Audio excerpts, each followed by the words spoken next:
For nearly 4,000 years, the land of Israel has been the homeland of the Jewish people. It's always been our home. It will always be our home.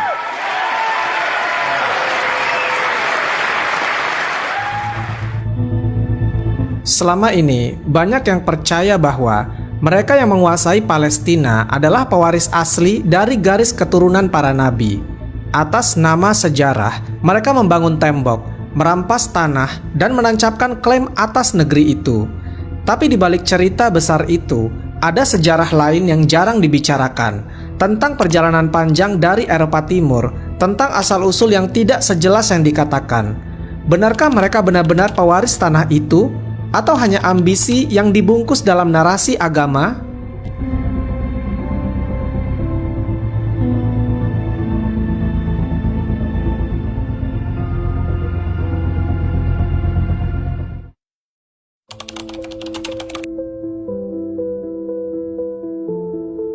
Sejarah panjang Yahudi Ashkenazi dimulai dari pertanyaan besar mengenai asal-usul mereka.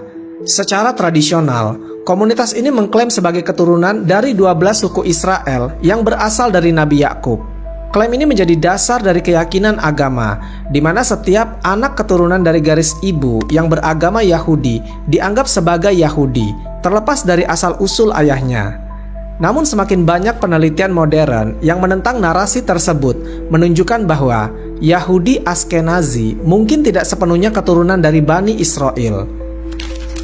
Di Eropa, Yahudi Ashkenazi berkembang pesat, terutama di wilayah Jerman, Polandia, Rusia, dan Eropa Timur lainnya. Mereka membentuk komunitas-komunitas besar yang berfokus pada perdagangan, keuangan, dan pendidikan.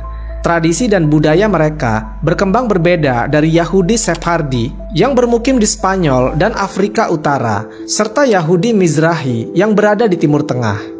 Pertanyaannya, jika mereka benar-benar keturunan asli dari 12 suku Israel, mengapa ada perbedaan budaya dan bahasa yang sangat signifikan?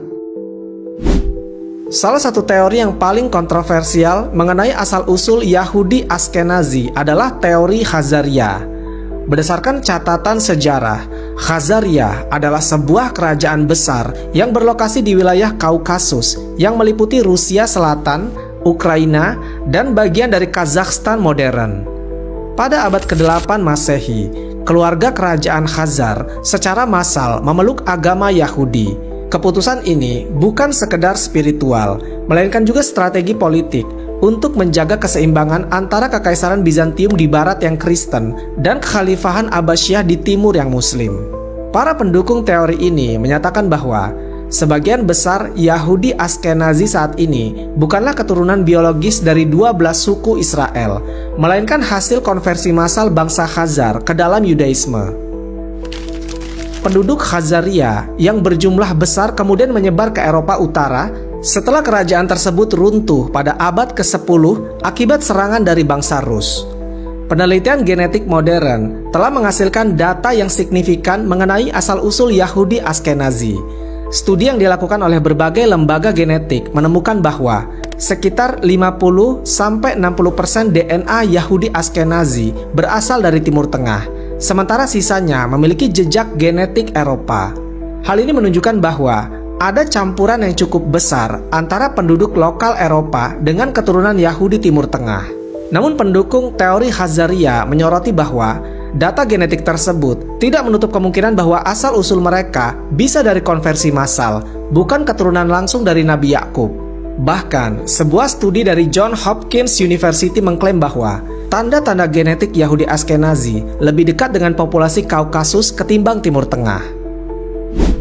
Yahudi Sephardi yang bermukim di Spanyol dan Afrika Utara, serta Yahudi Mizrahi yang berada di Timur Tengah, memiliki keterikatan genetik yang lebih kuat dengan wilayah Timur Tengah dibandingkan Yahudi Ashkenazi.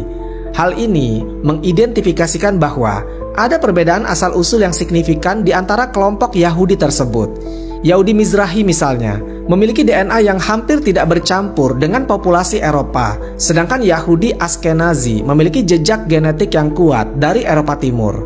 Beberapa sejarawan berpendapat bahwa komunitas Yahudi yang bermigrasi ke Eropa membawa tradisi dan kepercayaan Yahudi namun berasimilasi dengan masyarakat lokal dalam waktu yang panjang. Inilah yang menyebabkan perbedaan bahasa Yiddish, tradisi, dan bahkan cara berpakaian yang berbeda dengan komunitas Yahudi di Timur Tengah. Dalam Islam, konsep nasab atau garis keturunan memiliki peran yang sangat penting dalam penentuan identitas. Seorang anak diakui keturunannya melalui ayahnya, berbeda dengan tradisi Yahudi yang mengikuti garis keturunan ibu. Dari sudut pandang Islam, seorang Yahudi Askenazi yang tidak memiliki darah keturunan langsung dari Nabi Yakub alaihissalam tidak dapat disebut sebagai Bani Israel secara biologis. Ini membawa perspektif baru dalam melihat konflik Palestina-Israel, di mana sebagian Muslim melihat Yahudi Askenazi bukan sebagai penjajah dari Bani Israel, melainkan sebagai kelompok Eropa yang menguasai Palestina dengan klaim historis yang tidak sepenuhnya akurat. Hal ini menjadi bahan perdebatan panjang dalam diskusi geopolitik dan teologis hingga hari ini.